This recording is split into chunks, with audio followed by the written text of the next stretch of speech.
Okay, hello students. आज हम लोग फिजिक्स करेंगे। फिजिक्स में आपका टॉपिक है करंट इलेक्ट्रिसिटी। इसमें मैंने कुछ पॉइंट्स लिखे हैं, चार्ज एंड करंट। हम इसके बारे में जानेंगे कि क्या होता है। तो सबसे बेसिकली हम लोग जाते हैं चार्ज क्या होता है। तो जैसे हम लोगों ने सबसे फर्स्ट चीज हमने पढ़ी थी कि चार्ज एक्चुअल में होता क्या है। चार्ज दो टाइप में डिवाइडेड है, one is your positive, other is your negative. और इससे भी अगर हम एटॉमिक स्ट्रक्चर में जाएं, क्योंकि हर चीज एटम से मिलकर बनी है, तो अगर एटम्स की हम बात करें तो एटम में 3 सब एटॉमिक पार्टिकल्स होते हैं। One is your proton, electron and neutron. तो न्यूट्रॉन में जबकि कोई चार्ज नहीं होता तो न्यूट्रॉन को तो अलग हटा दो, बचे प्रोटॉन और इलेक्ट्रॉन। और प्रोटॉन और इलेक्ट्रॉन किसके बराबर होता है? एटॉमिक नंबर के बराबर होता है। इसका मतलब एक एटम में जितने प्रोटॉन हैं उतने ही इलेक्ट्रॉन है, तो वो इलेक्ट्रिकली क्या माना जाता है? इलेक्ट्रिकली न्यूट्रल माना जाता है। तो अगर वो दोनों इलेक्ट्रिकली न्यूट्रल है, मतलब दोनों बराबर है, तो वो इलेक्ट्रिकली न्यूट्रल है। तो चार्ज क्या है? एक प्लस और एक माइनस। अब इसमें एक बड़ी मजेदार बात क्या होती है एटम में कि प्रोटॉन जो है वो मूवेबल है, सॉरी वो बाउंडेड है। इलेक्ट्रॉन जो है वो क्या है? मूवेबल, मतलब वो मूव कर सकता है। और वो बाउंडेड क्यों है? क्योंकि वो न्यूक्लियस के अंदर है। ठीक है। अब करंट में चार्ज को क्यों पढ़ रहे हैं? क्योंकि बिना चार्ज के करंट का एग्जिस्टेंस नहीं है। Movement of charge he current कहलाता है। ठीक है। हम कहते नहीं है मूवमेंट ऑफ वेव्स, कहते हैं जो करंट्स आती हैं, जो हवा आती है, ज्योग्राफी में आप लोग पढ़ते होंगे, करंट्स बोलते हैं उन्हें। तो वो क्या है? मूवमेंट्स। तो कभी भी अब यहां पे किसका मूवमेंट होता है वायर में? इलेक्ट्रॉन्स का, क्योंकि इलेक्ट्रॉन क्या है? वो चार्ज है। एक्चुअल में अगर मैं अब एक बात बोलूं तो एक चार्ज कैसा है? पॉजिटिव। एक चार्ज कैसा है? नेगेटिव। अब अगर हम दो बात को इसमें डिटेल में लेके जाए, चार्ज का सिंबल हमेशा याद रखना Q से रिप्रेजेंट करते हैं और स्मॉल q से भी रिप्रेजेंट करते हैं। अगर छोटा चार्ज है तो स्मॉल q से रिप्रेजेंट करते हैं, बड़ा चार्ज है तो कैपिटल Q से आप रिप्रेजेंट करते हो। तो चार्ज का मतलब होता है positive as well as negative. अगर मैं आपके एक एटम को लेके बैठा हूं तो एटम में से जब इलेक्ट्रॉन निकल जाता है तो उस इलेक्ट्रॉन पे कितना चार्ज होता है? अगर ये एक एटम है और मैं बोल रहा हूं जितने प्रोटॉन है उतने ही इलेक्ट्रॉन है, तो वो इलेक्ट्रिकली क्या है? न्यूट्रल है। अगर इसमें से एक इलेक्ट्रॉन निकल गया बाहर तो इस इलेक्ट्रॉन पे कितना चार्ज होता है? इस इलेक्ट्रॉन पे 1 माइनस चार्ज होता है। तो इस पूरे एटम पे कितना चार्ज होता है? 1 प्लस पूरे एटम पे। और ये प्लस कहलाता है पूरा एटम, पूरा एटम प्लस कहलाता है। तो अब मुझे बताओ ये हल्का है या एटम हल्का है? इलेक्ट्रॉन हल्का है या एटम हल्का है? इलेक्ट्रॉन हल्का होता है, एटम तो भारी है।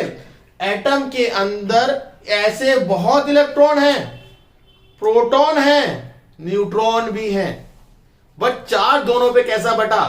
बराबर। ये आपको पता होना चाहिए। ठीक है। करंट क्या होता है? करंट का मतलब होता है the rate of flow of charge. ठीक है। और आगे चल के जब आप डिटेल में इस चैप्टर को पढ़ते हो तो बताता है the rate of flow of positive charge. क्योंकि कन्वेंशनली हर चीज कहां से कहां फ्लो करती है? High to low. कोई भी कन्वेंशनली कोई भी चीज फ्लो करती है, हाई टू लो फ्लो करती है। वाटरफॉल कहां से कहां गिरता है? ऊपर से नीचे गिरता है ना। High altitude to low altitude गिरता है, या नीचे से ऊपर चला जाता है वाटरफॉल? नहीं। तुम्हारे घर में अगर जाता होगा नल ऐसे तुम खोलते हो, नीचे से पानी ऊपर की तरफ छत की तरफ चला जाता हो, अलग बात है। शावर ऐसे नीचे लगा रखा होता, पानी आसमान पे उड़ रहा होता है। ठीक है। ऐसा नहीं होता ना। तो वही चीज यहां भी है। ठीक है। बट यहां पे एक्चुअल में वायर्स में क्या होता है? वायर्स में इलेक्ट्रॉन मूव करता है। वायर्स में कौन मूव करता है? Electrons. But for our convenient और for the whole conventional law, universal conventional law, we move positive charge. But अगर खुद सोचा हो, अगर मैं दोनों पे बराबर फोर्स लगाऊं तो ये तो इतना भारी है, मूव ही नहीं कर पाएगा। इतना भारी है, मूव ही नहीं कर पाएगा। ठीक है। और ये मूव करता है। एक्चुअल में वायर्स में कौन मूव करता है? इलेक्ट्रॉन। तो हम क्यों बोलते हैं कि प्लस मूव करता है? अगर मैं अब एक इलेक्ट्रॉन की बात करूं तो ये सोचो कि कुछ एटम्स है। ठीक है। बहुत सारे एटम्स हैं। अब इस एटम में से एक इलेक्ट्रॉन ले लिया तो ये प्लस हो गया। इसमें जाएगा एक इलेक्ट्रॉन की कमी हो गई, ये प्लस हो जाएगा। तो ये प्लस इस बगल वाले में से इलेक्ट्रॉन को ले लेता है, तो ये प्लस यहां पहुंच गया। और ये इससे बगल वाले से ले लेता है तो ये क्या हो जाएगा? ये प्लस हो जाएगा। समझ में आ रहा है? नहीं आ रहा है? और फिर ये प्लस इसमें से एक इलेक्ट्रॉन लेगा तो प्लस उधर ट्रांसफर हो जाएगा। तो आपको क्या दिख रहा है कि प्लस इधर मूव कर रहा है, बट क्या एक्चुअल में प्लस मूव कर रहा है? भाई इलेक्ट्रॉन मूव कर रहा है। आप स्टेशन से ट्रेन में बैठ के जाते हो, अगर आप ट्रेन के अंदर बैठ के सोचो मेरी ट्रेन मस्त है रुकी हुई है, तो ऐसा लगता है प्लेटफॉर्म दिख जा रहा है, जो एक्चुअल में नहीं होता। ट्रेन जाती है, प्लेटफॉर्म वहीं रहता है।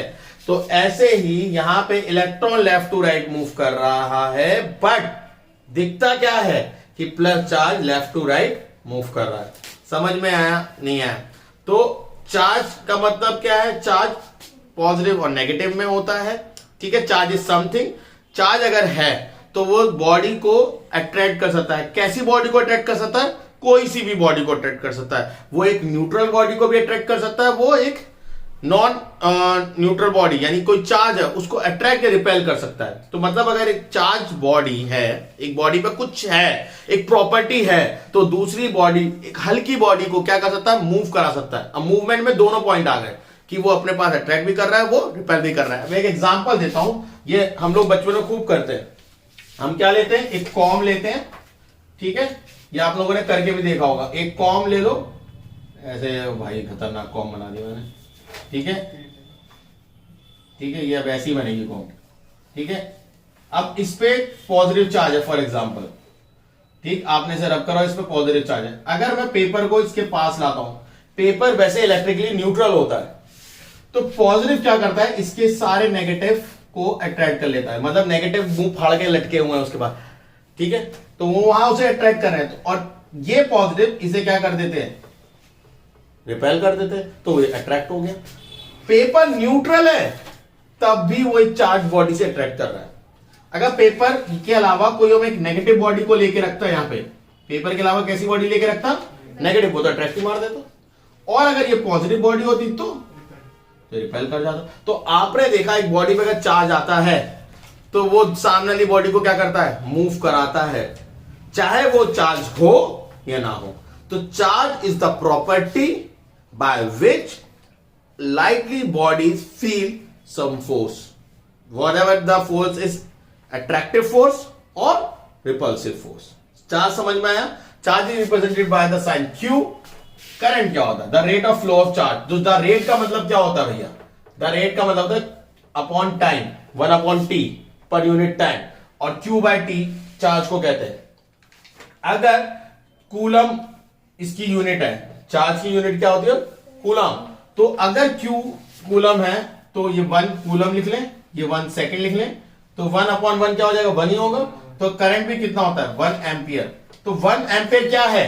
1 एम्पियर करंट है। कब बनता है 1 एम्पियर?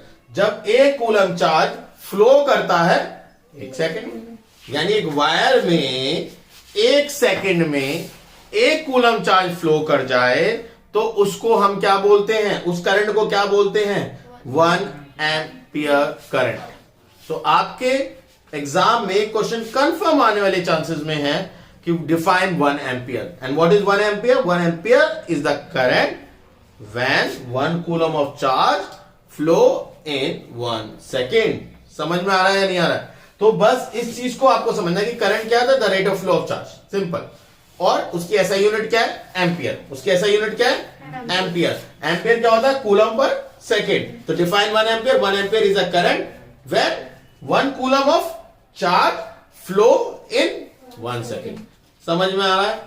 कोई पॉइंट है जो चीज रह गई हो, समझ में नहीं आई हो, तो पूछ सकते हो। समझ में आ रहा है? तो please pause the video, note it down. So hopefully आप लोगों ने वो पार्ट सेगमेंट समझा होगा। अब मुझे बताना है कि चार्ज किस में फ्लो होता है। चार्ज फ्लो होता है in the form of electrons.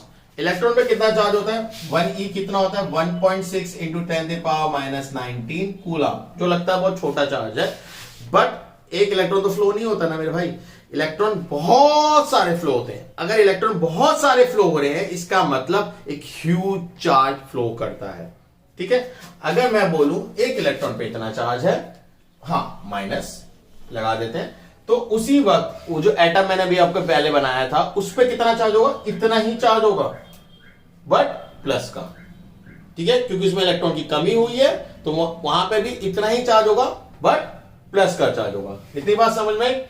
2 electron में कितना चार्ज होगा? सिंपल, 2 इंटू 1.6 इंटू 10⁻⁻19 कूलम, ठीक है, बस माइनस लगा दो। तो अगर मैं बोलता हूं मुझे 2 पे निकाला तो 2e कर दिया हमने, e मीन्स 1.6 × 10⁻94। तो अगर मेरे को 10 इलेक्ट्रॉन निकले तो कितना होगा 10e, 10 × 10 1.6 × 10⁻19 कूलम। तो क्या मैं ऐसा नहीं बोल सकता कि q इक्वल्स टू एन, कितना चार्ज फोर कर रहा है n नंबर ऑफ इलेक्ट्रॉन, और वो क्योंकि वो किस में मल्टीपल में होगा, इलेक्ट्रॉन के मल्टीपल में ही तो होगा। अब कुंटल के हिसाब से तो जाते नहीं इलेक्ट्रॉन्स, इलेक्ट्रॉन के चार्ज के हिसाब से जाएगा ना, 1.5 इलेक्ट्रॉन तो जाएगा नहीं ना कि बेटा एक अभी ले ले आधा बाद में ले लियो, होगा ऐसा कि एक अभी ले ले आधा बाद में ले लियो, नहीं ना। तो वो जाएगा या तो एक जाएगा या 2 जाएंगे, 1.5 इलेक्ट्रॉन नहीं जाने वाले। तो Q equal to any where n is what, integer, और you can not even integer, you can also say that natural number, positive आगे की तरफ, ठीक है। So Q equal to any formula है जिसमें आप चार्ज को निकाल सकते हो, ठीक है। तो अब मैं आपको एक क्वेश्चन देता हूं, फटाफट उसे करके दिखाइए। How much charge will be flow if 10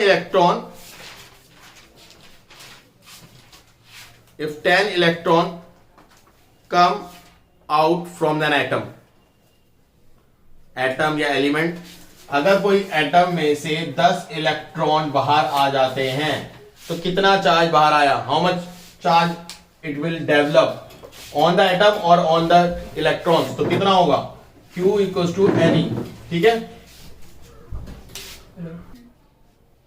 okay, तो 10 इंटू 1.6 × 10⁻19, तो 10 बस इस पावर को एक कम कर देगा, तो 1.6 × 10⁻18 कूलम हो जाएगा, ठीक है। तो सिंपल सा एक क्वेश्चन था। अब एक और क्वेश्चन लिखो, एक और क्वेश्चन लिखिए फटाफट।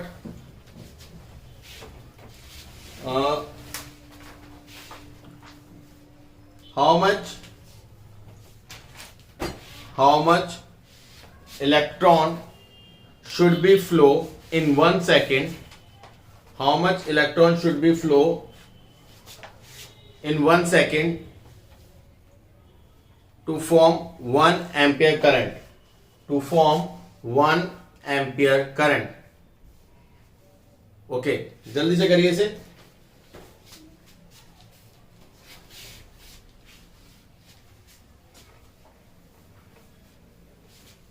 मैं वेट कर रहा हूं, हो जाना चाहिए इतनी देर में। देखो सिंपल, करंट का फॉर्मूला क्या होता है Q/T, ठीक है।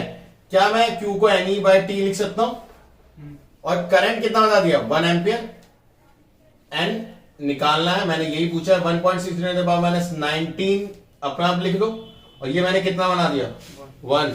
तो इसको लेके इधर लाओ, इधर देखो सर, इसको 1 तो ऊपर जाके 1 ही हो जाएगा, इसको लेके इधर आओ, तो 1/1.6 × 10⁻19 n हो जाएगा, नहीं हो जाएगा। और ये 10⁻19 ऊपर ले जाओ, कोई दिक्कत है, 10⁻19 ऊपर हो गया, 1.6 नीचे है, पॉइंट हटाओ 10 आ जाएगा। इधर देखो, अब इसमें से एक 0 कम कर दो तो ये 18 कर दो तो ये 100 हो जाएगा, है जी, ठीक है। 425, 4 4 16, इसको डिवाइड कर सकते हो 25 को 4 से, कितना आएगा 4 6 24, पॉइंट 1 बचा 025 इंटू 10⁻18, इतने इलेक्ट्रॉन फ्लो करेंगे तब जाकर 1 एम्पियर करंट बनेगा 1 सेकेंड में। समझ में आया। अब एक क्वेश्चन आप लोगों के लिए होमवर्क में कि how many electron will be flow, how many electron will be flow in 2 seconds to form 2 ampere current, to form 2 ampere current, मतलब 2 सेकेंड में कितने इलेक्ट्रॉन फ्लो करें कि 2 एम्पियर करंट बनाए, ठीक है। नेक्स्ट वीडियो में हम लोग इसका आंसर पता लगाएंगे, so please pause the video and note it down. So hello students, आशा करता हूं आपको ये बात पसंद आया होगा। अब आप मुझे कमेंट सेक्शन में बता सकते हैं जो जो चीज की कमी है। नेक्स्ट पार्ट में मैं आपको पोटेंशियल डिफरेंस, और पोटेंशियल डिफरेंस के बाद रेजिस्टेंस, और वो किस किस फैक्टर पे डिपेंड करता है ये पढ़ाऊंगा। एंड उसके बाद जो हमारा पार्ट आएगा थर्ड पार्ट, उसमें हम लोग ओम्स लॉ को पढ़ेंगे, ठीक है। तो अभी फिलहाल इतना ही, जिससे आप लोग बेसिक्स को सीख सको कि करंट क्या होता है, किस तरीके से होता है करंट, कैसे हम फ्लो कराते हैं, करंट किसके फॉर्म में फ्लो करता है। तो मैंने आपको बताया कन्वेंशनली हम करंट को क्या बोलते हैं, पॉजिटिव टू नेगेटिव। ठीक है, इतनी चीजें समझ में आई। कुछ क्वेश्चंस मैंने करवाए, इनको प्रैक्टिस करिएगा और जो क्वेश्चन दिया है उसको भी करिएगा। ठीक है, और चैनल को लाइक करिए और सब्सक्राइब करिए और प्लीज शेयर जरूर करिए। Thank you.